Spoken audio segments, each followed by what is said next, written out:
Esto es Aerovía, tu podcast de aviación en español, con Mikel Alcázar. ¿Qué tal? Saludos, ¿cómo están? Sean bienvenidos a Aerovía en estos días difíciles en los que cuesta no echar la vista atrás a cómo estábamos todos hace más o menos un año. Ya son 12 meses resistiendo a ese enemigo invisible que es el coronavirus. 12 meses poniendo a prueba esa palabra que se ha puesto tan de moda últimamente como es la resiliencia en el sector del transporte aéreo, con la duda ya casi perenne de si hemos pasado o no lo peor en los ámbitos sanitario, laboral, económico. La incertidumbre se mantiene en el día a día, no nos ha quedado otra que acostumbrarnos a vivir con esa sensación incómoda sobre qué nos deparará el próximo mes, la próxima semana y hasta el próximo día. Y quizás si algo bueno tiene la aviación es que siempre prepara a sus profesionales para esperar lo inesperado. Así que en esas estamos, con la vista puesta en lo que pueda ocurrir en los próximos meses, sobre todo a partir de la Semana Santa y la llegada tanto de la primavera como sobre todo del verano, que poco a poco se van aproximando, con la sensación de que esta vez el ritmo de actividad en esos meses críticos marcará definitivamente la velocidad de la recuperación en el sector. De momento todo eso queda lejos y aunque alguna vez nos encontramos con noticias esperanzadoras, aunque con cuentagotas, lo cierto es que continúan los ajustes. Uno de los últimos que se han anunciado es el de Lufthansa, que esta semana pasada presentó sus resultados de 2020 con pérdidas de casi 7.000 millones de euros y con decisiones de calado en cuanto a la flota, de la que van a desaparecer aviones icónicos como el MD-11 o los 747-400.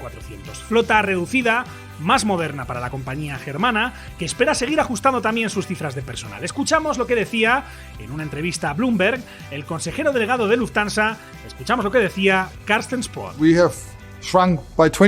Hemos reducido el personal en un 20% en los últimos 12 meses, lo cual es más que algunos de nuestros competidores, y esto muestra que estamos afrontando la realidad. Esta será una industria más pequeña, Lufthansa será una compañía más pequeña, y tenemos que tomar estos pasos dolorosos hacia eso. Y hoy en Aerovía, en este capítulo que publicamos coincidiendo con el 8 de marzo, vamos a continuar dando protagonismo a los referentes femeninos del sector aéreo en esta serie de entrevistas, en colaboración con Ellas Vuelan Alto, que vamos a continuar en estos capítulos de marzo, coincidiendo con el mes de la mujer, y hoy vamos a charlar con Cristina Cuerno, que es directora ingeniera aeronáutica y catedrática de la UPM, la Universidad Politécnica de Madrid, además de vocal de la CIAIAC, la Comisión de Investigación de Accidentes e Incidentes de Aviación Civil. Y en la segunda parte del capítulo le vamos a tomar la temperatura al sector de la aviación general y deportiva, de la mano de las 3 mujeres que son presidentas de Aeroclub en España. Así que, sobre todo esto y más, hablamos a continuación en este 35º capítulo de Aerovía. Con la colaboración de hispaviación.es, aviación, drones y espacio por y para profesionales.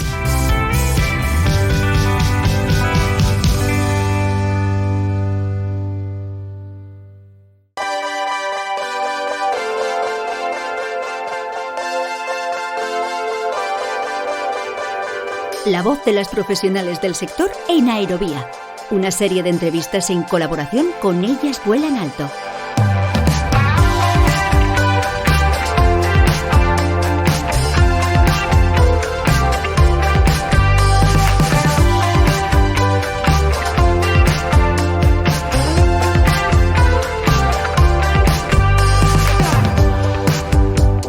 Seguimos celebrando el mes de la mujer aquí en Aerovía con esta serie de entrevistas que estrenamos la semana pasada con Teresa Busto, presidenta de la asociación Ellas Vuelan Alto y vicepresidenta del grupo Airbus, y en esta ocasión seguimos conversando con más referentes femeninos del sector.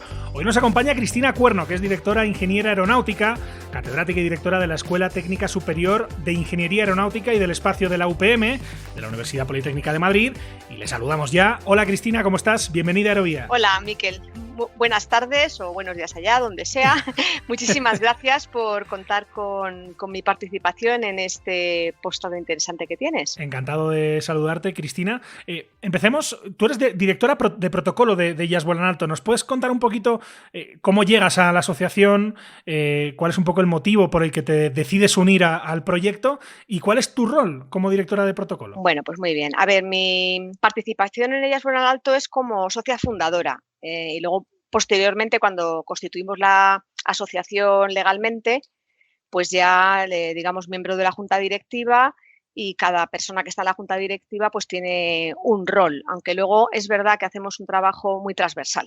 Pero bueno, como te contó Teresa la semana pasada, pues esta asociación surgió a raíz de una mesa redonda que convocó el Colegio de Ingenieros Aeronáuticos de España, en el que bueno, pues la temática versaba precisamente sobre los temas de visibilidad de la mujer en el mundo aeronáutico o aeroespacial.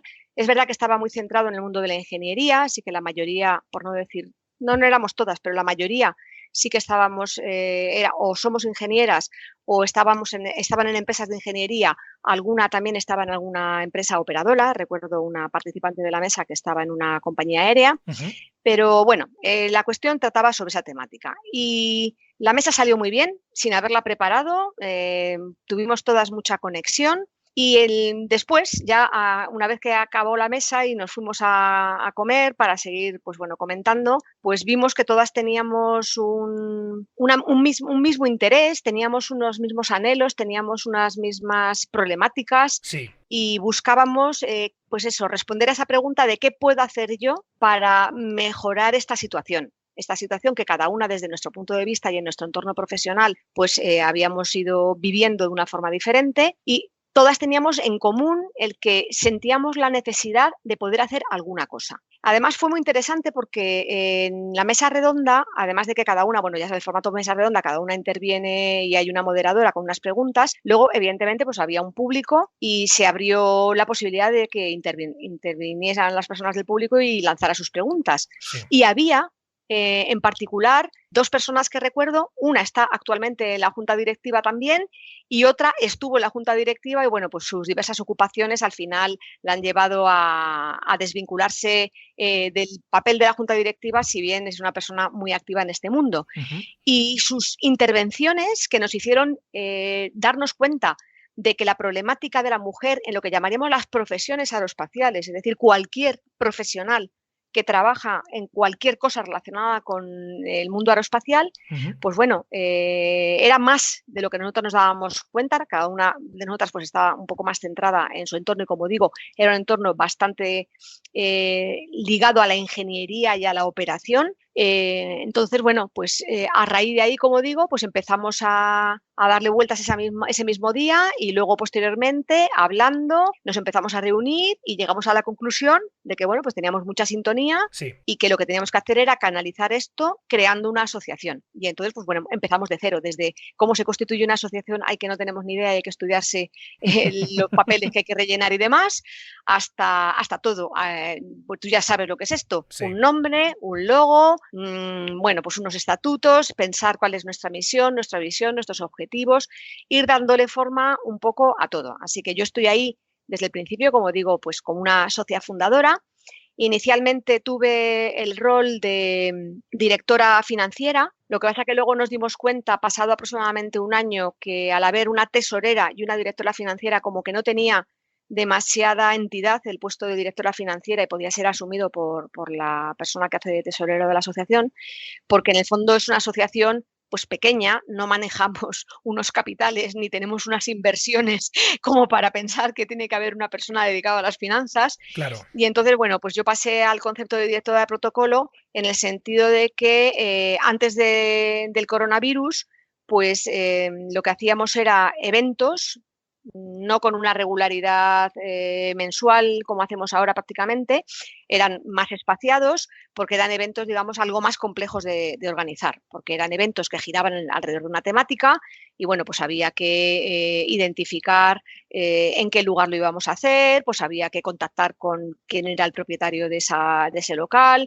que la mayoría de las veces, bueno, nos lo cedían, pero bueno, había que ir, había que acondicionarlo, había que organizar un catering, había muchas cosas que había que organizar. De hecho, el primer evento que organicé yo completamente sola, sin ayuda de la anterior directora de protocolo, pues se tuvo que cancelar porque fue justamente por estas fechas, que iba a ser en el Espacio Google de Madrid, un sitio muy chulo, muy, muy bonito. Bueno, espero que volvamos cualquier día en cuanto esto ya termine de torturarnos ya de una vez y nos deje en paz. Ojalá. Y ahora, bueno, pues estamos en el formato de los eventos a través de Zoom y bueno, pues ha cambiado un poquito mi rol, porque esto ahora ya tiene otra logística, por decir de alguna forma, ¿no? Y de hecho, luego te preguntaré por eso, porque además viniendo de la educación universitaria, lo de hacer las cosas a distancia me imagino que te ha tocado en todos los ámbitos, pero justamente decía, vienes de la universidad, de un mundo en el que en los últimos años, sobre todo, la presencia de las mujeres es muy habitual, es incluso mayoritaria.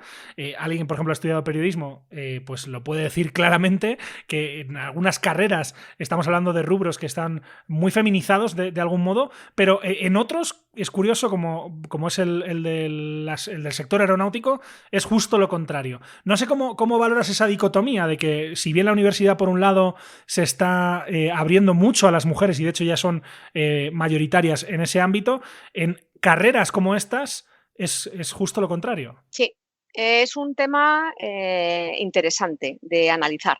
Y si tuviera a lo mejor conocimientos de sociología o de psicología, pues a lo mejor llegaría a algunas conclusiones, digamos, más sesudas, ¿no? Yo tengo un poco la percepción de lo que me ha ocurrido a mí y, bueno, pues a base de estar en la universidad y conocer a muchas estudiantes, pues bueno, voy teniendo unas impresiones de cómo funciona esto. Luego, posteriormente, estas impresiones, bueno, pues algo he leído acerca del tema y sí que es verdad que van en la línea de esta famosa paradoja sueca, ¿no? De la que se habla. A ver, yo tengo la sensación, no todas las ingenierías son iguales porque hay que distinguir, hay ingenierías que son más próximas al mundo, vamos a decir, al mundo verde, ingeniería pues de montes, agronómica, más del mundo biológico, por decir de alguna forma, y en esas no ocurre tanto. Sí. Son las ingenierías, sobre todo informáticas, o las ingenierías mecánicas, es decir, mecánica industrial o mecánica naval o mecánica de tipo aeroespacial, en las que sí que es verdad que pues el porcentaje de chicas que acuden a las universidades a cursar estos estudios es bajo. Cuando yo empecé era bajísimo, bajísimo. He de decir que cuando yo terminé la carrera, en una promoción que debíamos ser del orden de 70 o por ahí, terminamos 2 chicas y yo soy la primera doctora de España. Cuando yo me doctoré en ingeniería aeronáutica no había ninguna mujer que se hubiera doctorado, fui la primera. Y fue en los 90, te quiero decir que, hombre, hace tiempo, pero tampoco hablamos de hace miles de años. Entonces, claro, las proporciones empezaron a subir, a partir de la década de los 90 creció hasta aproximadamente un 25% y está estancado, al menos nuestra titulación está estancada en el 25% y otras cifras parecidas tenemos en otras ingenierías parecidas. Bueno, pues yo pienso que es un problema muy cultural, porque en el fondo sigue siendo un rol, vamos a decir, masculino y las chicas no se visualizan a sí mismas en este tipo de profesiones y, por tanto, pues el salto a llegar a hacerlo, a pesar de que lo que tú dices, hoy en día para entrar a la universidad no tienes ningún problema. Tú pones la cruz en la lista de carreras que vas a pedir cuando la prescripción y la pones donde tú quieres y nadie te dice absolutamente nada. Pero yo creo que las chicas no se ven a sí mismas porque en general es verdad que hay una falta de referentes. Entonces tú cuando piensas en determinadas profesiones te imaginas a un hombre, no te imaginas a una mujer. Y esa falta de referentes, pues como explicaba muy bien Teresa el otro día, tú no quieres ser lo que no conoces. ¿Qué puedes ser? Entonces no se te ocurre una profesión que no conoces porque es metafísicamente imposible. Pero ahí, por ejemplo, en tu caso, Cristina, ¿por qué decides tú meterte en ingeniería? Porque es que en mi caso es un poquito enrevesado. ¿Por qué? Vamos a ver, porque yo quería ser piloto de combate, pero cuando yo me acercaba a la edad de 17, 18 años, pues nada, fui consciente de que en aquel momento la mujer no tenía acceso a las Fuerzas Armadas en España. Pero ¿y por qué piloto de combate? ¿De dónde te viene un poco esa idea? Siendo... Sí, porque es que yo en realidad cuando era pequeña quería ser astronauta y entonces yo me estudié muchísimo, mi referente absoluto era Valentina Tereskova y Valentina Tereskova, igual que todos los cosmonautas soviéticos y la mayoría de los astronautas, digamos, de la carrera espacial americana, eran pilotos militares. Claro. Entonces yo llegué a la conclusión de que yo lo que tenía que ser era piloto de combate y luego ya pues intentaría ser astronauta. Entonces me encantaba la idea y me encantaba la idea de ser piloto de combate, pero no pude acceder al ejército. Entonces decidí que, bueno, no pasa nada. Como quiero ser piloto, pues voy a ser piloto comercial. Y bueno, pues para ser piloto comercial, pues en aquel momento hacía falta tener una cierta capacidad económica en tu familia y no era mi situación, así que pues tuve que renunciar a mis sueños de pilotar aviones y intentar hacer lo que más se pareciera. Y lo que más se parecía era ingeniero aeronáutico. Así que, bueno, pues entré a la carrera, bueno, pues digamos que un poco por eliminación, dado que no podía cumplir mi sueño de ser piloto, pues intentar hacer algo en el mundo aeroespacial. Ujú. Y por eso empecé la carrera. Cuando entré en la carrera, pues inmediatamente dije, ¿por qué querría yo ser piloto si me encanta ser esto? Y entonces pues me quedé encantada con lo que estaba estudiando y estaba muy ilusionada con esta situación de esta profesión. Ujú. ¿Y qué es lo que te atrapa, Cristina, del ámbito de la investigación, del ámbito universitario, como para luego decidir quedarte a hacer un doctorado bueno, y obviamente luego hacer una Sí, carrera, ¿no? Dentro de lo que es esta escuela? completamente, sí, sí, efectivamente. Bueno, pues porque ya en los últimos cursos de carrera me empezó a llamar la atención los temas de investigación, incluso me planteé matricularme en alguna, al mismo tiempo en alguna otra carrera, como físicas o matemáticas, porque digamos que conceptos más abstractos me atraían. Y entonces, bueno, pues ya en el último curso, a pesar de que tenía ya incluso ofertas de trabajo para simultanearlo con la titulación, me entró un gusanillo investigador, claramente. Y entonces decidí, pues, intentar hacer el doctorado y a ver si eso pues se materializaba y verdaderamente me gustaba. Entonces, bueno, pues me concedieron una beca de doctorado, al mismo tiempo prácticamente me ofrecieron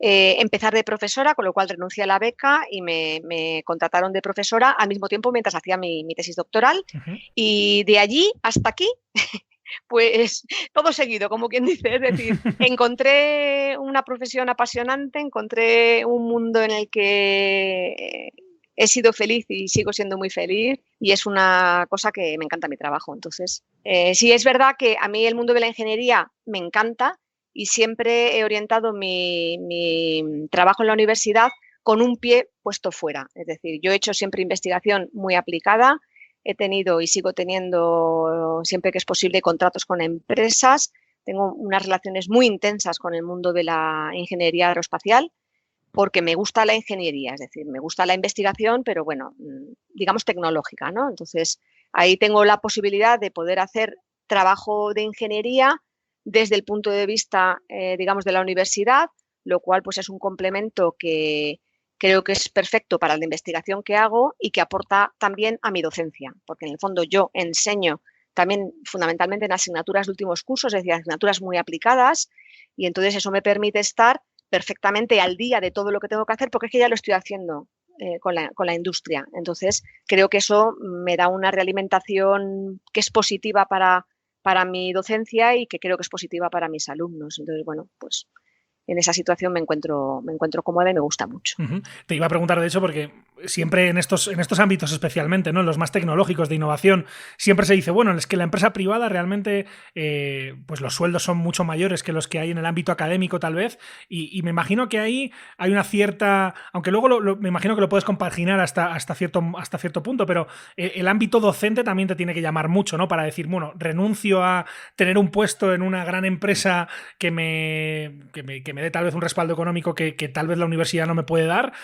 pero claro, ahí perderías el estar en contacto con los alumnos, ¿no? Que me imagino que también es una parte muy importante de este paquete, ¿no? A mí me encanta, particularmente la docencia me encanta estar en contacto con mis estudiantes, me encanta dar una clase y cuando la termino me siento feliz y me quedo muy a gusto y me gusta especialmente el trabajo muy cercano, es decir, yo normalmente siempre tengo becarios, alumnos colaboradores y tenemos un equipo que es como una especie de familia numerosa porque están pues, profesores más jóvenes, doctorandos, alumnos de últimos cursos, colaborando en los diferentes proyectos que tenemos y para mí ese contacto, ese poder formar en la distancia corta a los futuros profesionales que bueno, pues van pasando y van saliendo y bueno, pues al final tengo un montón de ex becarios por todo el mundo aeroespacial y te diría que por todo el mundo Sí. físicamente hablando, porque los tengo hasta en Australia trabajando y sigo manteniendo con ellos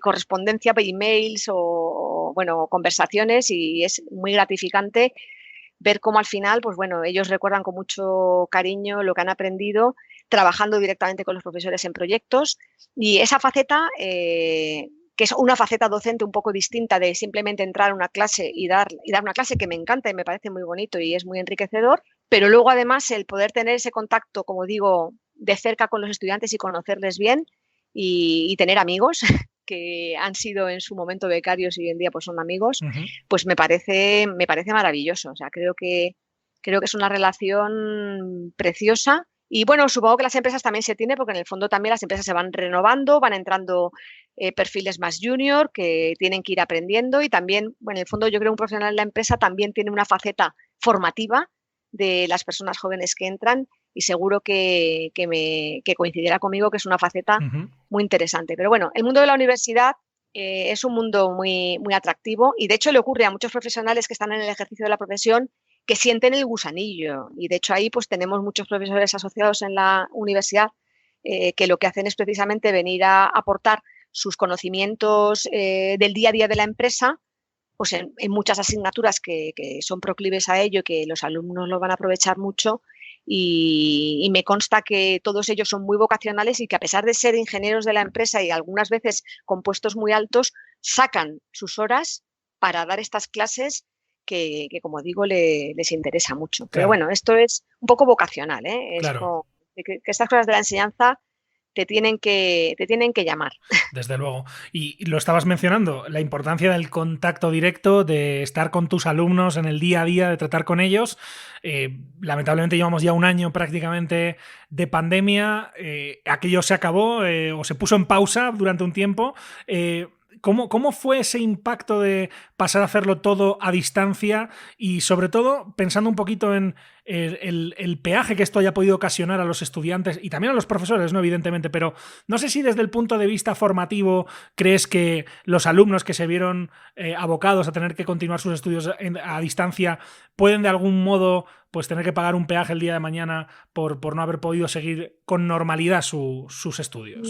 Yo creo que en cuanto a los conocimientos, bueno, pues es verdad que la adquisición de conocimientos tiene un proceso diferente si estás en una enseñanza presencial, semipresencial o a distancia y digamos que el estudiante que está en cualquiera de esas modalidades tiene que complementar con sus actitudes y con su forma de trabajo personal todas las, digamos, diferentes facetas que no aporta cada tipo de enseñanza, ¿de acuerdo? Es verdad que yo considero que todo, en la comunicación humana, en cualquier ámbito de la vida, somos seres sociales y la proximidad, la cercanía, el poder hablar cara a cara, pues aporta cosas que no te aporta la distancia, pero también es verdad que cada vez tenemos herramientas más potentes y las personas estamos cada vez más tecnológicamente adaptadas a trabajar en un mundo digital, de manera que por eso es verdad que hemos sido capaces de salir airosos en esta situación tan complicada, que gracias a Dios que teniendo estas herramientas digitales, pues hemos podido en un tiempo, considero, bastante pequeño de tiempo, desde que nos confinaron hasta que se empezaron a dar las primeras clases casi con total normalidad, pues lo considero que fue un tiempo cortísimo para, digamos, la dificultad de ponerlo todo en marcha, sin estar preparados ni saber que lo teníamos que hacer, porque esto fue poco más o menos que en una semana, 10 días, Sí. y todos ponernos las pilas y que todo funcionara bien para que los alumnos no perdieran horas de clase. Entonces, bueno, pues el tener, como digo, este conocimiento ya de estas tecnologías nos permite complementar. Yo, por otro lado, como también dirijo un curso de un título propio que no es muy largo, pero que llevamos ya ocho ediciones con él, 8 años, que se imparte en formato semipresencial, yo estaba ya bastante familiarizada con este tipo de enseñanza, en la cual pues tienes que adquirir los conocimientos de manera a distancia y bueno, pues digamos que me permitió saltar un poco las dificultades de una manera mejor. A mí me parece que es más complicado el aspecto emocional, porque las personas no somos ordenadores, afortunadamente, no somos máquinas y tenemos la faceta, digamos, más racional, pero también tenemos la faceta emocional. Y yo considero que el tener que hacer esto por fuerza durante mucho tiempo nos pasa factura a todos en el campo emocional. Entonces yo estoy deseando de que podamos incrementar la presencialidad cada vez más, que ojalá este tema de las vacunas funcione bien y funcione pronto y podamos todos volver a las aulas. Además de porque considero que el tipo de enseñanza es más completo, es más cercano. Además, bueno, pues los estudiantes se pierden la experiencia universitaria. Es decir, creo que los estudiantes universitarios, todos, cuando hemos estado en la carrera, hemos vivido un periodo de nuestra vida en la que nos marca, porque es una transición de jóvenes a hombres y mujeres maduros, Sí. estás terminando de formarte como persona y al mismo tiempo te estás formando como profesional. Considero que son 4, 5, 6 años trascendentales en tu vida y que te pueden condicionar muchísimo para el futuro. Entonces, Desde luego. esa experiencia de tener tus compañeros, de parar a un profesor en un pasillo y charlar un rato con él, de tener la experiencia en los laboratorios, pues además de la experiencia educativa, está la faceta de formación de la persona. Y incluso pues el decir, venga, que nos vamos de cañas al salir del examen. Pues eso yo lo recuerdo con muchísimo cariño y me parece que es una faceta maravillosa que hoy en día, desgraciadamente, pues creo que esta pandemia a quien más está haciendo daño es a las personas solas, a las personas muy mayores y a los jóvenes. Uh-huh. A los jóvenes que, bueno, están pudiendo ver muy limitada esta parte que considero que en el caso de los universitarios, pues estoy deseando que puedan recuperar cuanto antes. Claro. El aspecto emocional, el aspecto social es uno que se ha visto muy perjudicado por todo lo que ha pasado. Otro, evidentemente, es el económico, ¿no? Y en este podcast hemos venido dando cuenta de ello durante el último año. Ahora se está hablando de las vías hacia la recuperación. Con Teresa justamente hablábamos la semana pasada sobre el tema de la innovación para ir hacia una aviación más sostenible. Y aquí es evidente que la universidad, el papel de la investigación, de la innovación, va a ser más importante que nunca, ¿no? No sé si esto crees que de alguna forma, dentro de unos años, pues se podrá decir que esto que está ocurriendo ahora, tan trágico por un lado, pues ha hecho que se replanteen un poco las prioridades por otros ámbitos y puede ser un espaldarazo para avanzar por esta vía. Completamente de acuerdo. O sea, yo soy una persona, lo primero, optimista por naturaleza y lo segundo que es que además simplemente tenemos que mirar lo que ha pasado en la historia. Entonces, es verdad que cuando hay una tragedia o cuando hay una tragedia del tipo que sea, pandemia, guerra o lo que sea, pues tenemos la faceta, digamos, negativa, ¿no? De toda la destrucción, todo el dolor, todos los problemas que han surgido, pero el mundo tiene que seguir funcionando y la sociedad tiene que seguir avanzando. Entonces, es en esos momentos de dificultad en los que precisamente el ingenio y las materias grises de las personas se ponen a funcionar muchísimo más.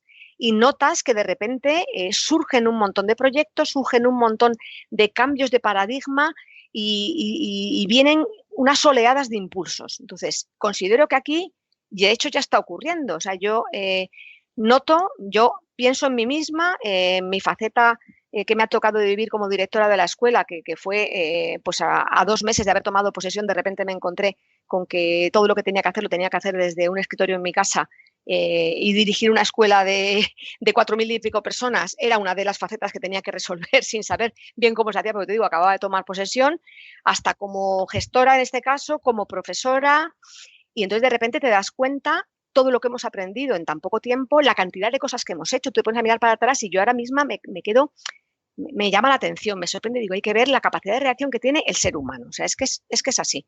Entonces, en el sentido de la industria, en el sentido de lo que es la industria en general del sector aeroespacial, bueno, la parte espacial la vamos a sacar porque no tiene nada que ver con el coronavirus, digamos, se pueden dificultar ciertas labores, pero la exploración del espacio, pues bueno, no tiene mucha relación con esto, ¿no?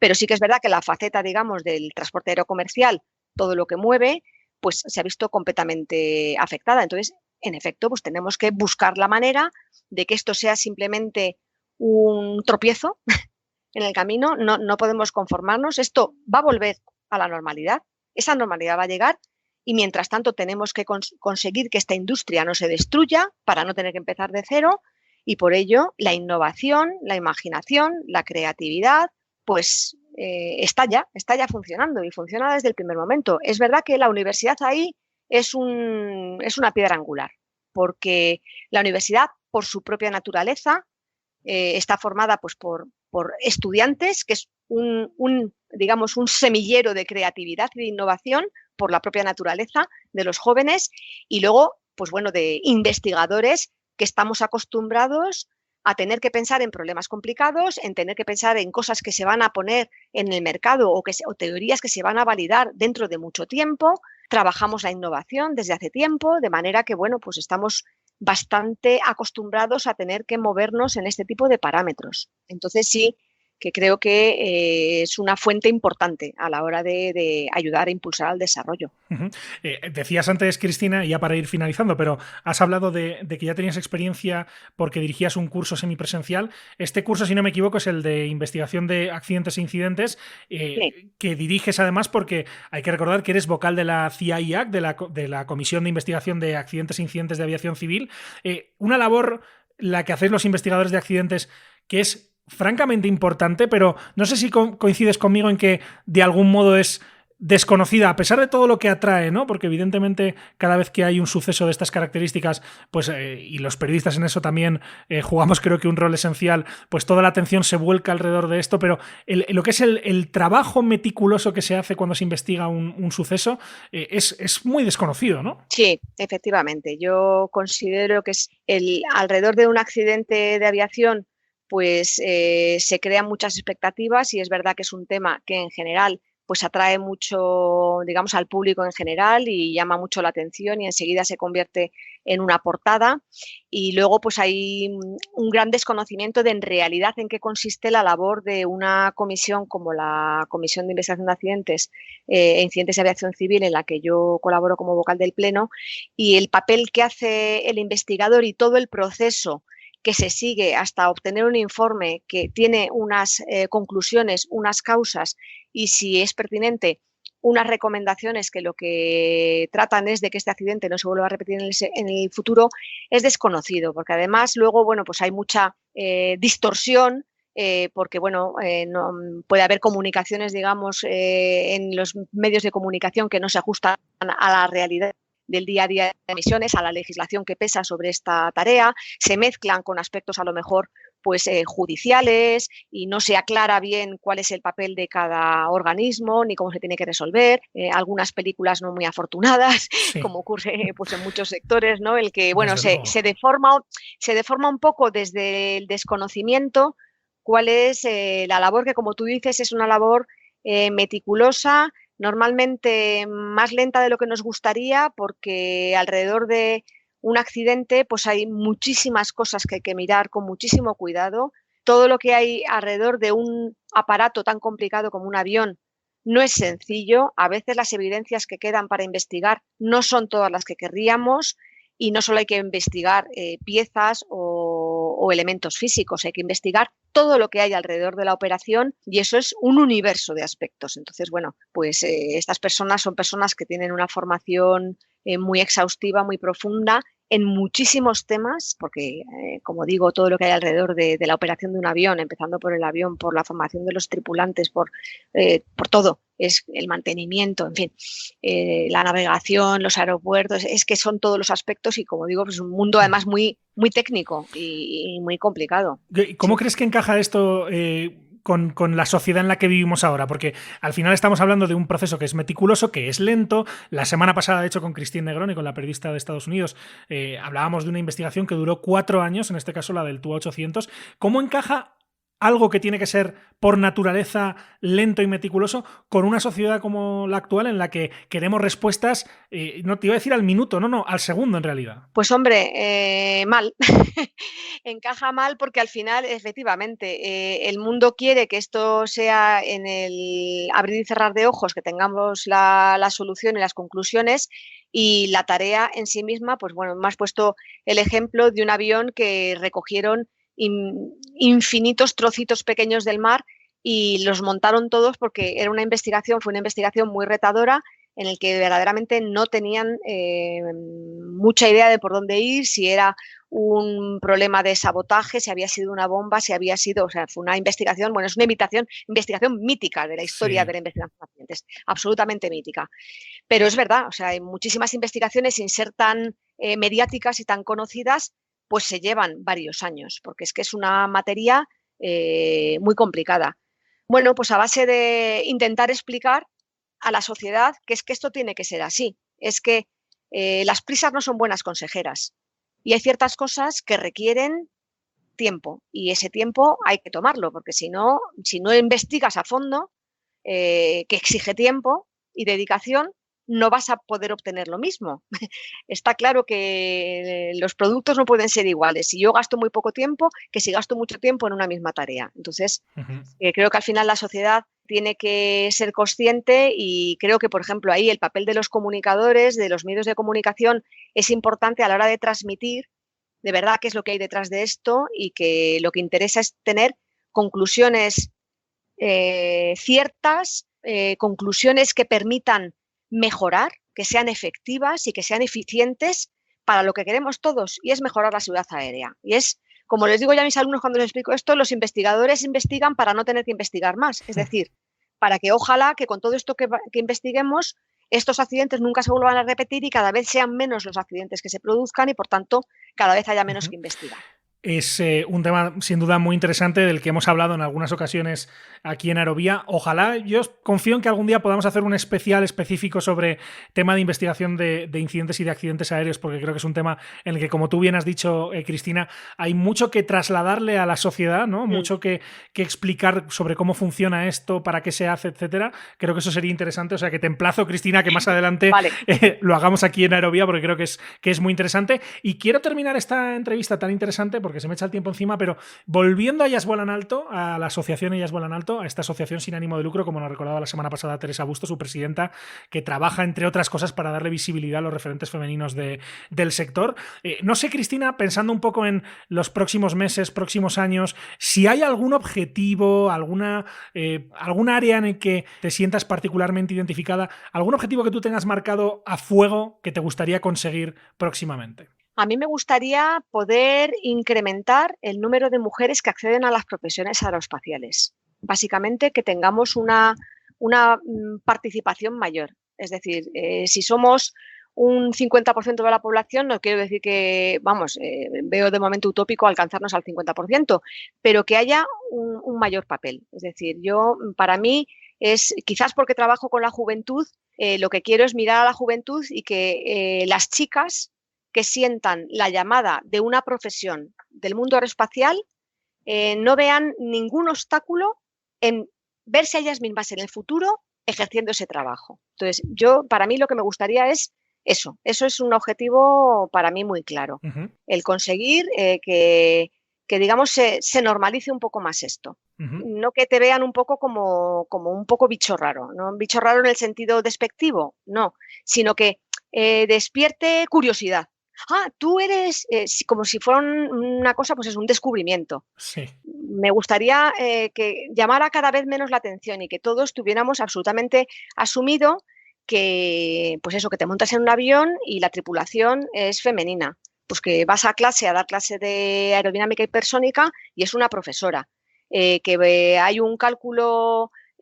pues lo del Perseverance, el otro día, estos días que ha estado tan de moda, sí, que llame tanto la atención que esta chica de origen colombiano sí, fuera una chica, ¿no? Es un personal de la NASA. Exacto. Que, se llama Nancy o se llama Mary o se llama como sea, eso es lo de menos. Es un personal de la NASA muy, muy bien preparado y que lo hizo maravillosamente y su papel me pareció, impresionante. No nos tendría que llamar la atención que fuera una mujer. Eso es lo que a mí me gustaría. Lo que desde luego vamos a continuar haciendo en este podcast este mes y más adelante es poder conversar con referentes femeninos del sector, porque además, como han podido comprobar nuestros oyentes, tenéis muchísimo que contar. Así que te agradezco, Cristina Cuerno, doctora en Ingeniería Aeronáutica, catedrática y directora de la ETSIAE, de la Escuela Técnica Superior de Ingeniería Aeronáutica y del Espacio de la UPM.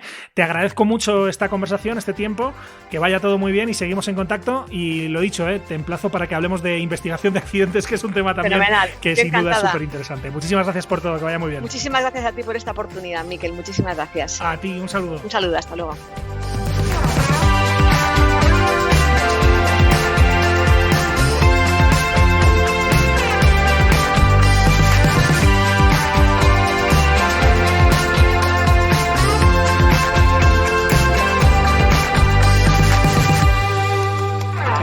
¿Quieres contactar con nosotros?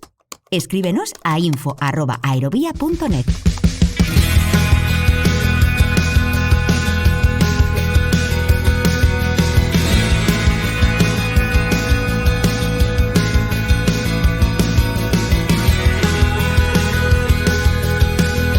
Teníamos pendiente desde hacía ya un tiempo en Aerovía darnos una vuelta por alguno de los aeroclubes de España para saber cómo va la cosa en estos tiempos de máxima dificultad, en estos tiempos de pandemia, así que, haciendo bueno aquello de que más vale tarde que nunca, vamos a tomarle la temperatura una vez más al sector de la aviación general y deportiva, de la mano de las 3 mujeres que presiden aeroclubes en España. Nos referimos a María del Pino Reyes, que es presidenta del Real Aeroclub de Gran Canaria, a Gloria López, presidenta del Real Aeroclub de Toledo, y a Elena Orero, que es presidenta del Real Aeroclub de Zaragoza. Vamos a empezar escuchando lo que nos contaba María del Pino Reyes, del Real Aeroclub de Gran Canaria, que es, de nuestras 3 protagonistas de este segmento, la que más recientemente ha tomado posesión de su cargo en septiembre del año pasado, y lo ha hecho además en un momento crítico para esta institución de la isla de Gran Canaria. Nos lo explica ella misma, María del Pino Reyes. Se acaba de cumplir el contrato que teníamos de cesión del campo durante 50 años y bueno, y ahora somos inquilinos. Hemos pasado de tener 9 aviones, creo que eran los que había en un momento, pues ahora en este momento tenemos 3 que no lo tenemos en vuelo todavía porque nos hemos encontrado en una situación económica pues catastrófica, muy crítica, y ahora estamos empezando a ver la luz y hemos podido pagar deudas que teníamos de mantenimiento y estamos en ello, ¿no? Estamos en retomar de nuevo pues el vuelo, ¿no?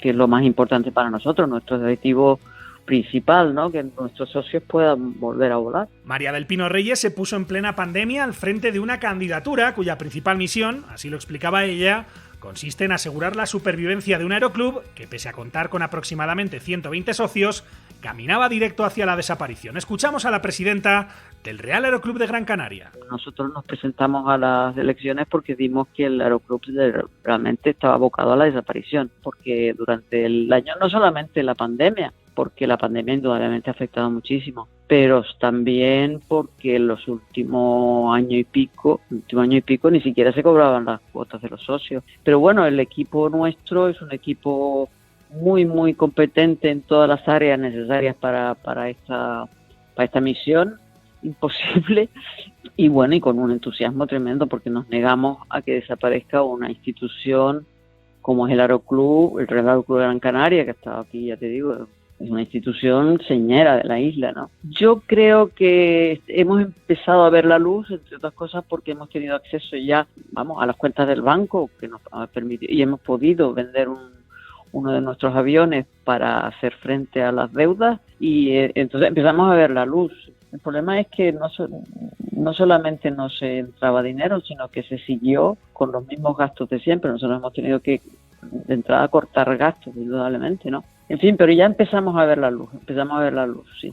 Este aeroclub, un veterano del archipiélago canario, se encuentra además en una ubicación envidiable en el aeródromo del Berriel, en el municipio de San Bartolomé de Tirajana, en un entorno, como decía, magnífico, junto a las dunas de Maspalomas, donde a cualquiera le encantaría iniciarse en esto de la aviación general, aunque en el caso de la presidenta de este aeroclub, sus primeros vuelos tuvieron lugar lejos de allí, en concreto en Estados Unidos. Escuchamos a María del Pino Reyes en esta conversación con Aerovía. Siempre me atrajo el hecho de volar, ¿no? Pero tuve la oportunidad en Estados Unidos, una visita que hice a unos amigos que tenían, a su vez, un amigo que allí tú sabes que no es muy infrecuente que la gente tenga un avión, y me invitó a volar, y entonces me enseñó alguna maniobra y tal, y claro, que yo ya fue la inoculación del virus total, ¿no?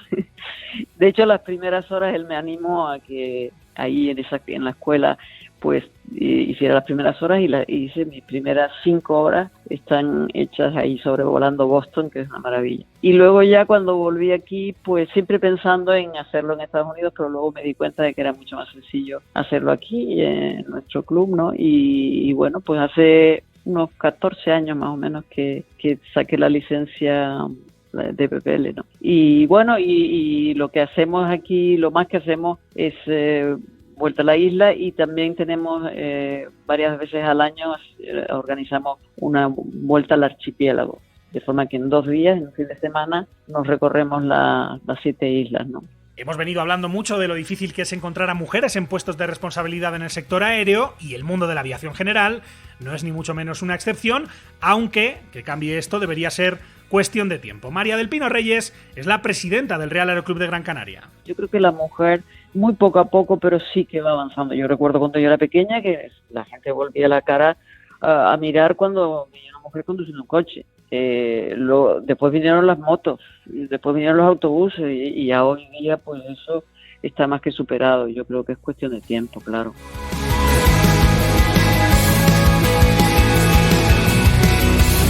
Algunos meses más, desde febrero del año pasado, lleva en el cargo nuestra siguiente protagonista.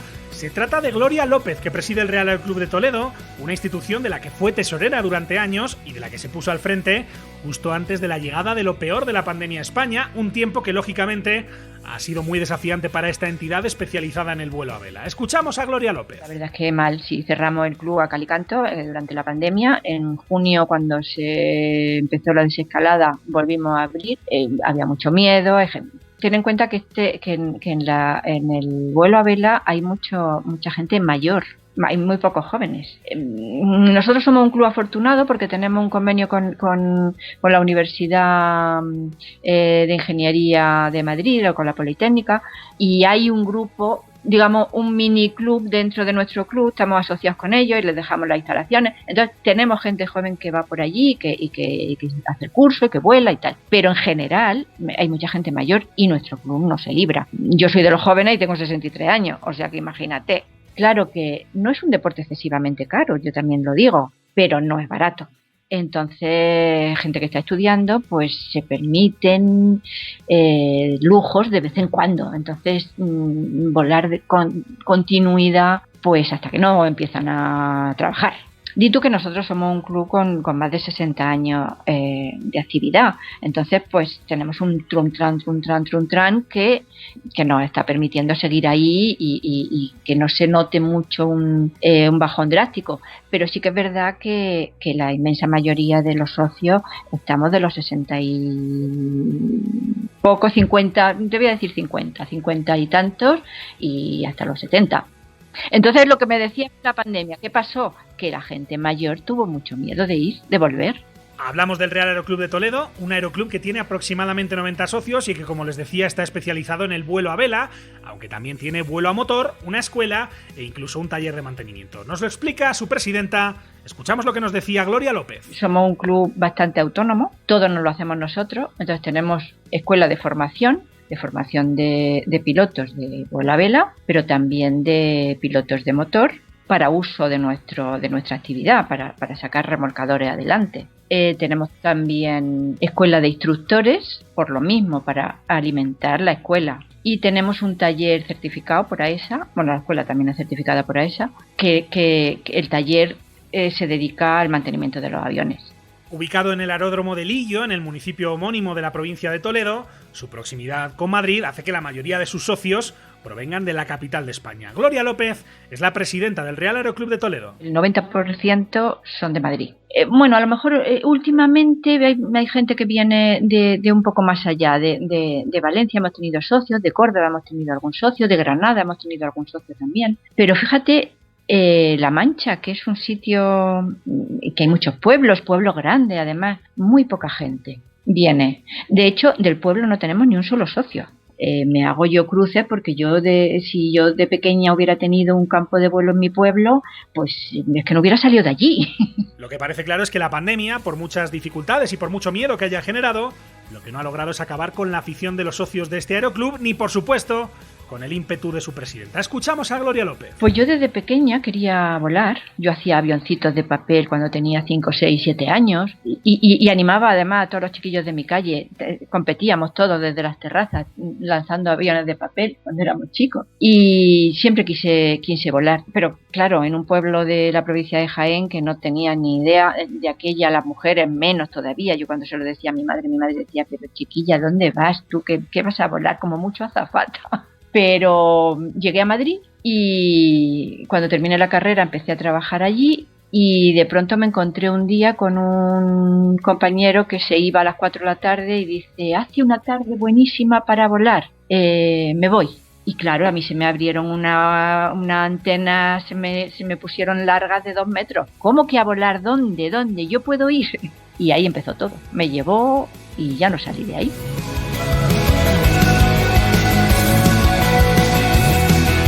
Seguimos Seguimos en este camino del sur hacia el norte, en este caso virando al nordeste, ya que en Zaragoza se encuentra la más veterana de las presidentas de Aeroclub en España. Ella es Elena Orero, presidenta del Real Aeroclub de Zaragoza, que lleva en el cargo desde mayo de 2014, cuando esta entidad atravesaba su momento más difícil. Nos lo explica Elena Orero. Lo que pasó fue que en el 2013, lamentablemente, fruto también un poco de la crisis y de otras muchas cosas más, el Aeroclub entró en concurso de acreedores. Y en esos momentos, bueno, pues los socios pilotos que estábamos allí, pues empezamos un poco a plantearnos qué iba a pasar con el futuro del Aeroclub, qué chipapín, qué papá. Bueno, no me preguntes cómo, la verdad que no es que yo fuera un paso adelante, sino que nadie dio un paso adelante y al final me encontré, pues bueno, que un poco promoviendo a la gente a que teníamos que intentar mantener la supervivencia del Aeroclub, pues me encontré con que fui la presidenta en el 2014 de un Aeroclub con un concurso de acreedores en el que nos teníamos que presentar a una junta para su resolución en noviembre en vez de en mayo. Y entonces en ese momento, pues bueno, la experiencia ha sido bastante dura. Para mí es un honor presidir el Aeroclub de Zaragoza, pero lo que pasa es que es verdad que ha sido un momento terrorífico del club, porque bueno, hemos tenido que dejar a socios, pilotos que no entendieron el camino que teníamos que coger, porque teníamos que vender cosas, teníamos que perder lastre. Y bueno, la verdad que estoy contenta porque los que se quedaron hicimos una piña, entendimos la idea, todos a una. Sabemos que un Aeroclub a día de hoy solo sobrevive a base de generosidad y de equipo. Y bueno, aquí estamos. Casi 7 años después, pues el Aeroclub tiene viabilidad. Montamos la escuela de vuelo porque en su momento, bueno, también nos pilló en el cambio de normativa donde teníamos que montar una ATO. Y hoy he de decir que, bueno, que estamos muy orgullosos de la escuela de vuelo que hemos montado en el Aeroclub de Zaragoza con el esfuerzo de la Junta y de los socios. Que bueno, que en Zaragoza hay un equipazo espectacular, de gente muy involucrada, porque es que si no, no se puede hacer esto. Aquel momento crítico, por suerte, ya se ve desde el retrovisor, aunque la pandemia ha vuelto a poner en dificultades al Real Aeroclub de Zaragoza, que además también ha perdido la fuente de ingresos que tenía en su escuela de formación de pilotos de drones a partir del reciente cambio de normativa. Nos lo cuenta su presidenta, escuchamos lo que nos decía Elena Orero. Para mí, yo si miro la vista atrás, digo que ha merecido la pena. Zaragoza merece la pena que tenga un aeroclub, o sea, aunque sea desde el punto de vista egoísta. Es verdad que, como tú dices, todo lo que estamos haciendo es de una manera altruista, pero yo egoístamente, si yo quiero volar y vivo en Zaragoza, pues me gusta tener un sitio donde poder ir a compartir mi afición con gente que le gusta lo mismo que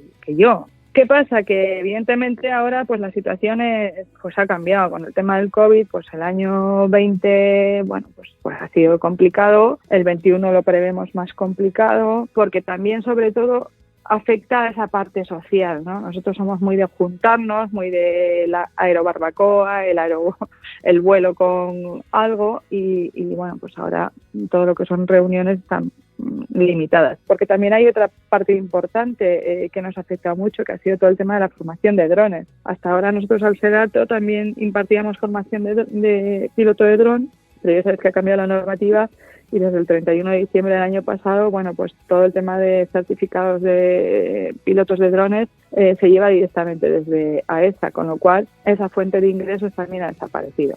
El de Zaragoza es desde luego un aeroclub en un entorno aeroportuario peculiar, rodeado por una base aérea militar y situado junto a la plataforma de carga aérea que más ha crecido en los últimos años en España, y sin embargo, esto no ha sido un impedimento para que el Real Aeroclub de Zaragoza haya podido mantener su actividad. Escuchamos a su presidenta, escuchamos lo que nos decía Elena Orero. Pues mira, yo creo que está basado en el respeto y en la confianza. Yo tengo que agradecer al aeropuerto de Zaragoza y sobre todo a la base aérea de Zaragoza y a los controladores de Zaragoza todo el apoyo y la ayuda que nos prestan. O sea, solo tengo buenas palabras para ellos, porque es que creo que trabajamos, porque digo trabajamos porque al fin y al cabo la parte de la escuela es una actividad, pues de una manera muy fácil, nos lo ponen todo muy fácil. Es verdad que también nosotros somos cumplidores, no nos gusta tampoco excedernos. Esto es cuestión de hablarlo y de adaptarse. Y ya te digo, nosotros en Zaragoza no hemos encontrado más que ayuda tanto por parte del aeropuerto como sobre todo por parte de los militares, de la base aérea y de los controladores. Así que yo solo tengo palabras de agradecimiento para ellos. ¿Y de dónde le viene esta afición a la presidenta del Real Aeroclub de Zaragoza? Nos lo cuenta Elena Orero. Desde pequeña siempre me han atraído los aviones. En mi familia nadie en mi entorno está relacionado con el mundo de la aeronáutica ni del sitio donde vengo. Yo soy de un pueblo pequeñito, no he tenido nunca contacto con esto, pero sí que es verdad que mi padre, cuando me llevaba a Logroño, pasábamos por Recajo y siempre me hacía mirar allí los helicópteros que había. Y cuando empecé a estudiar en Zaragoza, pues yo me iba a tomar café a la terminal, que entonces había una cafetería desde la que se podía ver perfectamente la plataforma. No sé, siempre me ha atraído. Hice un viaje de turisteo, me monté en una avioneta y bajé de aquello y dije, yo quiero hacer esto. Y entonces, como estaba en Zaragoza, me miré páginas amarillas porque entonces no había en internet y aparecí en el Aeroclub de Zaragoza y dice, hola, buenas, aquí, ¿cómo se hace esto? ¿Cómo va? ¿Qué hay que hacer para hacerse piloto? Y ahí empezó mi periplo, en el 2004. Son aproximadamente medio centenar los socios que tiene ahora mismo el Real Aeroclub de Zaragoza. En su momento, Elena Orero fue la única mujer que tenía un PPL y era socia de esta entidad, pero en la actualidad no es ni mucho menos la única. Para empezar, nosotros en el Aeroclub los chicos nos dicen que esto es un matriarcado, que aquí mandamos las jefas, porque bueno, la Secretaría Técnica Mamen es un pilar importante, es mi mano derecha. Se ha incorporado otra piloto, Arantxa, que también me está echando una mano tremenda y somos un poco las que tiramos del carro, ¿no? Quizás por este lado femenino invertimos mucho tiempo en divulgación, hacemos pues charlas en colegios, queremos acercar pues el mundo de la aviación no solo a las mujeres, a las niñas, también a los niños, porque creo que es bastante desconocido. Porque me llama la atención que no solo en la aviación general somos pocas y la gente no viene. Es que en la formación de drones pasaba lo mismo. Nosotros hemos formado más de 500 personas y solo el 5% han sido mujeres. Son las voces de las tres presidentas de estos aeroclubes, Elena Orero de Zaragoza, Gloria López de Toledo y María del Pino Reyes de Gran Canaria. 3 ejemplos para un sector que sigue resistiendo día a día, a pesar de todo, a pesar de estar amenazado desde múltiples flancos desde hace ya demasiado tiempo. Muchísimas gracias a las 3, ojalá sirva su ejemplo para que veamos a más mujeres al frente de este tipo de organizaciones y, por cierto, muchas gracias también al Real Aeroclub de España por ayudarnos a localizarlas.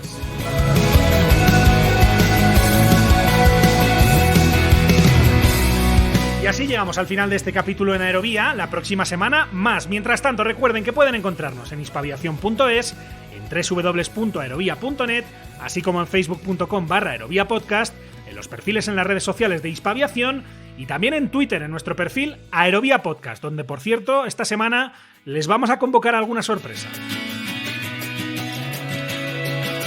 Además, como siempre, les invitamos a suscribirse en cualquiera de las principales plataformas en las que se puede escuchar Aerovía, como Apple Podcasts, iVoox, Spotify, TuneIn, Podbean o Google Podcast, entre otras, donde sus comentarios y sus valoraciones nos resultan, se lo decimos siempre, de gran ayuda. Muchísimas gracias por estar ahí y hasta la próxima.